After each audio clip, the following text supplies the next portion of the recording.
we are back today at SeaWorld Orlando. This is the, right now they're doing the beer festival. Yeah, that's right, craft beer festival. They have over 100 craft beers, most of them local brews, and they also have food. So, which I can't eat any from what I saw. There might be some things. We did see a Brussels sprouts and an ice cream. It normally comes in a cone. For you guys who don't know, Melody has a gluten allergy, so we have to remain gluten-free when she tries foods. So they do have an ice cream. They have it in a cone. Maybe they'll be able to put it in a cup for you. But I am excited to try the craft beers because I happen to really enjoy sampling beer. So I'm gonna go ahead and enjoy today's craft brews. If you're a silver pass holder, I'm sorry, not a silver pass holder, a platinum pass holder, you get 3 free samples, and that is good for food or drink. And you can do that online and register and get a barcode and take that barcode over to the booths and sample the drinks. Yeah, so even if I can't have anything, I'll just give my 3 freebies to you. Yeah, exactly. Find something to eat later. They also have options to get lanyards. The lanyards are discounted if you're a pass holder. Yes, and you can either get a lanyard for 8 samples or for 12, I believe it is. And they are worth it if you do plan to get multiple things, because it brings down the cost of just going and buying things individually. Exactly. So they definitely have value if you're really going to take advantage of the festival. So if you're new to our channel, go ahead and subscribe right now if you haven't already, and hit that little bell icon to receive notifications anytime we upload a new video.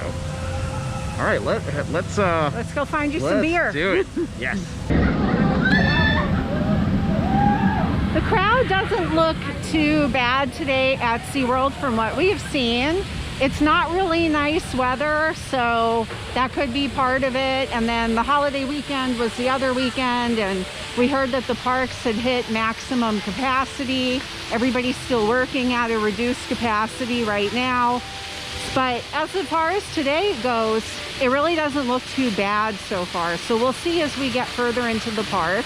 One thing that I did notice that was different, last time that we were here, they were using a thermometer that looks like the little thermometer gun to check your temperature. This time you walk right through. They actually have some type of laser that's able to pick up your temperature. So that was really, I think that's pretty smart, because it probably cuts down on the time as far as waiting to get screened to enter the park. We found a map over here. We don't see like any to take. We just see that there's a sign showing where the different areas are for the craft beer locations. We're over right now in front of number 8. This one has footlong corn dogs and banana s'mores bites. Did you want something from here? Because I can't. I'm not sure if do they only have that, or I wonder if they serve beer as well. Because I would like to try one of the beers to start. Go ahead and ask them and find out. I definitely want to give credit to SeaWorld. The last times that we were here, we saw people taking off their mask as soon as they got into the park.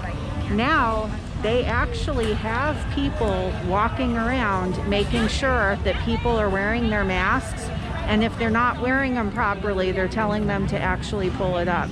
And I commend them for that, because there's no point of requiring a mask if you're not really going to require it. But they definitely stepped up their game as far as safety precautions. And I feel like there's more hand sanitizer around than there was before, I think so too. We also just rode Manta, and the last time we were here, we rode Manta, went to the locker area to put our stuff in the locker, and it was packed full of people there. And there was an employee in there that really wasn't trying to help keep people socially distant. This time, when we came back from the ride to go pick up our belongings, the gentleman who was working there, he asked which locker was ours so he can go wipe it down. I also saw him wiping down the machine where you reserve your locker, so they are taking a lot of precautions now. And yeah, give credit where credit's due. That's awesome. Absolutely. Yeah. So it turns out that they do have beer at all the booths. What it is they don't have food at all the booths. So this one doesn't show on the sign. It just says the corn dog and the banana s'mores bites. But they actually do have beer, so Adam's figuring out what he wants over here. And they have event maps that they're handing out as well. So you don't get them from that spot where it shows a general map of the event, but if you want an event map, you can actually get one at one of the booths. Adam, what did you get from booth number 8? My first sample of the day came from Brews and Chews. This is a Dogfish Head Super 8 Super Ghost. And it looks like it's made with a bunch of different berries: blackberry, boysenberry, raspberry, prickly pear, and some sours. So I think this is going to be a fantastic beer. It's a nice color, really nice smell to it. Yeah, let's give it a shot. Actually, you know what? It's funny. The smell of this beer reminds me of like a dive bar public bathroom where you smell the beer that's all over the floor. That's what this smells like. I don't know if that sounds very good. I know. I'm like, that smells pretty good. Wait, nah, I'm not crazy about the smell. Let's see how it tastes. Yes, please let us know. That is awesome. It's really light, it's really crisp. I tend to like stronger, heavier beers, but it doesn't mean I can't appreciate a good, nice, light, crisp beer. This beer does have a sour flavor. It tastes like I'm drinking almost like a citrus drink with beer mixed together. That's very good. A really like raspberry aftertaste. I taste the raspberry in the aftertaste for sure. That's delicious. I really like it. This is the line to Yingling, and Adam doesn't like this type of beer. So unless there's food that you want, I guess we're not stopping here. Hey, check out those wings. Those wings actually look pretty good. You know what? I think let's make a quick stop here. Okay. From the Yingling booth, I decided to get Golden Pilsner cured chicken wings. These look pretty good. I will say that this wing looks a little sad, but it's a free sample. I guess I can't complain too much. I am going to try this though. Let's see how I like them.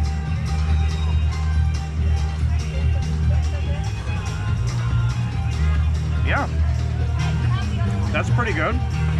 Yeah, I taste a little bit of honey. So they're not hot wings. No, not spicy. I taste a little bit of honey, a little bit of cinnamon.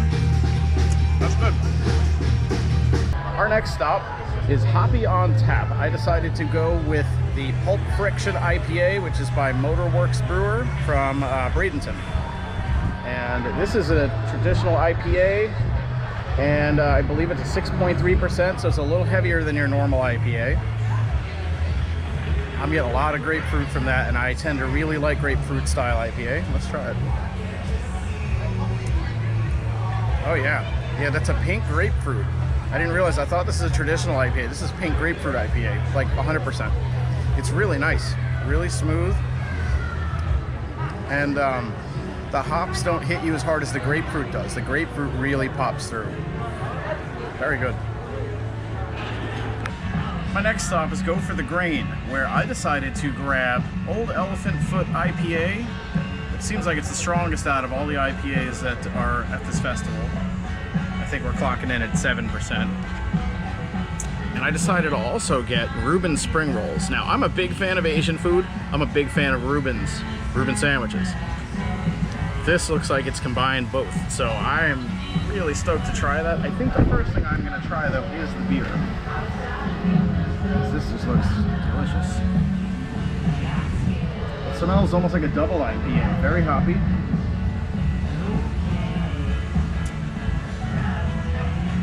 That's not bad. It's a typical IPA. There really isn't anything mind-blowing about it. I honestly don't feel like there's anything very special about it.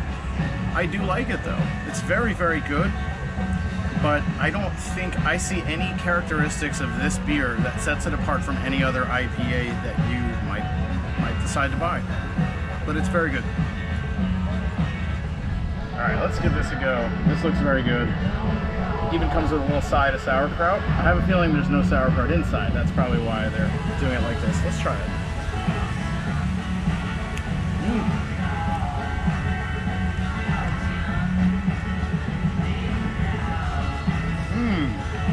Yeah. That's pretty good. Yeah, that is pretty good. The corned beef, it's almost like little cubes of corned beef. I feel like it might have been better to just do real ground corned beef for spring rolls. It is pretty good though. Yeah, I like it. It has started to rain. There are people out on the flamingo paddle boats. They're all coming back now. Oh, I guess that was cut short. That's no fun. One thing I want to point out about this festival is if you don't want beer, they do have, like for instance at this particular booth, they have a frozen peach wine margarita that you can get a sample size of. So if you still want to drink but you don't want beer, there are some other options available if that is something that you want. I just stopped over at Brew Pints, and I think this is probably going to be my last beer sampling of the day. I actually didn't end up getting a lanyard because I had 3 free samples with my annual pass, and it's too difficult for Melody to find gluten-free food, and this is a beer festival. Beer has gluten, so she can't drink that either, so she gave me her 3. So I've had 6 samples, a couple of food, a few beers. This is going to be the finisher because I have found the strongest beer at the festival. This is Swampy by Florida Brewing Company, and it is an Imperial IPA clocking in at 10% alcohol. It smells good. It doesn't smell as like a strong of a hops flavor, or hops smell, I should say.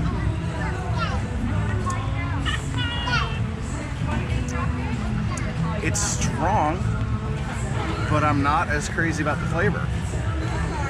Strange taste. It is a strange taste. It's not a bad taste. I just don't love it. But it's okay. I'll drink it. It's drinkable. There is one more week left of this particular festival at SeaWorld. If you can't make it next week, you can go to their sister park, Busch Gardens Tampa. Busch Gardens Tampa just kicked off their beer festival. And I don't think they're doing exactly the same stuff this year, but it'll be the same setup. You go up to the different booths and you can buy full size, or you can get a lanyard and get a bunch of sample size you want to try, and they'll have their own festival foods as well. So next week at SeaWorld, there is one more week left of this beer festival, and it's also the kickoff to the Halloween events going on here at SeaWorld. So they are going to be doing Halloween here. The kids will have an option to trick or treat. I don't know how that's going to work with the social distancing, but it says that they are still going to be able to go and get treats. And I believe they'll probably show some characters and stuff too, and they'll probably have that all modified to meet the guidelines with everything that's going on right now. So if you have little chums and you're not interested in the beer festival, in the next couple weeks, the Halloween stuff will be started over here, and that'll be, you know, fun for your family. We stopped by the Waterway Grill, which is over by Infinity Falls, which is a really easy place for me to eat over at Waterway Grill. So I did get to eat some food. Now we're going to be passing through Sesame Street Land, and I doubt there's going to be anything for Adam of the beer festival in Sesame Street Land. I think I'm done with sampling for today, because now I'm out of my free samples. I would have to either buy a lanyard or I can pay individually. Now I don't know if you can actually buy just the samples. I think that you can. I'm not sure. I didn't see a price listed for samples. I only saw a price listed for the souvenir beer cup and for 16-ounce beers, which are about $10 each. Oh. So if you do buy a lanyard, I think you're getting the full size for everything. No, I think the lanyard is just samples too. Right. Yeah, the lanyard is also samples. What it is if you end up wanting to buy the full size, you don't use a lanyard. Oh, I see. It just happens that because we have passes, they gave us 3 free each to try for samples. Yeah. Right, so that's what it was. But I don't think that there's anything in here. And it's really dead right now in Sesame Street Place. This is going to be where I think most of the Halloween stuff is going to be the following week from now when that kicks off. So we're just passing through here, and then we'll be in the other area of the park. As we pass by Wild Arctic, I can see that they've already got some Halloween decorations up in front of Mango Joe's. So we're gonna pass by there. Get a better look at that. Looks like some pumpkins. Is it pumpkin or fish? No, it looks like a pumpkin fish. And they've got some candy corn with them. So it says here that starting September 19th, you'll see some Halloween stuff. So that should be fun stuff for the whole family. And then over here, you see Icebreaker. So we have some really interesting news that we found out about this. We'll actually walk this way. We'll get a better look over at Icebreaker. So SeaWorld apparently has not paid the bills for Icebreaker and the other roller coasters that they have at their Busch Gardens parks that they were recently starting to build. Oh look, there's more Halloween stuff. So anyways, they can't open these rides because they have unpaid bills. Meanwhile, we found out that SeaWorld does have the money if they wanted to pay the bills. They are trying to buy up parks that are apparently having trouble during the pandemic. Very, very strange. Like, seriously, get these rides open. We've been waiting for them. This, Yeah, Iron Gwazi. Well, I think they're having an issue with attendance, and we just got word that they are going to be closing big sections of this park during the week after 12. Now, that's because of low attendance. That is only going to kill attendance even more, in my opinion. If you want to get attendance up, pay for your roller coasters, open them. People will come. I think That's Kraken and Journey to Atlantis, that section is going to be closed off during parts of the week. Very weird. Well, it's very odd because I think Journey to Atlantis is one of the best rides in the park. There already aren't a ton of rides here. A lot of reason people come here is for the animals and for the shows and for the shopping and things like that. There are only a few rides. Now, if you're taking more than half of the rides out of the equation, that's going to drop attendance down even more, and I feel like you're kind of chasing your tail at that point. But I also don't own a theme park, so I don't really No, their I can't strategy. make that kind of decision. But yeah. But it's just my opinion that if you really want to bring people in a theme park, give them a reason to go. A brand new roller coaster that is standing but not operating, that's gonna, as soon as you open that, people are gonna come. Yep, definitely. Well guys, I think that we've shown you probably as much as we're gonna do of that beer festival. Adam's a little bit beered out. Yeah, I'm okay. I mean, I can drink more beer, but I probably shouldn't because it's a Sunday. I have to work tomorrow, and well, it can start getting expensive. Let's put it that way. But I had a lot of fun. I think a lot of the beers I tried were very good, and I got some new ones that I'll be picking up from Total Wine here and there. Yeah, I definitely found some new ones I had not had before that I really, truly did enjoy. Like and the one from the bathroom? Yeah. So yeah, the first beer I tried, the smell of it kind of smells like when you go to a bar and it's late at night and beer has been spilled all over the floor and you go in the restroom. That's kind of what it smelled like. But that tasted so good. It was a very good beer. But yeah, I had a lot of fun today. Yeah, so I guess we're gonna wrap things up because it's raining on and off, so nothing's running. We did get to ride a few things today. That was cool. So we're gonna see how the weather holds out, if things open back up, or that might be it for us today. Yeah, we're on our way to the exit now. If none of the rides are running by the time we get to the exit, I think we're gonna head home. Yeah, I mean, we had fun while it lasted. Oh, absolutely. So guys, don't forget to like and subscribe to this channel. If you have not already, hit that little bell icon to receive notifications anytime we upload a new video. And until next time, we'll see you guys at the parks.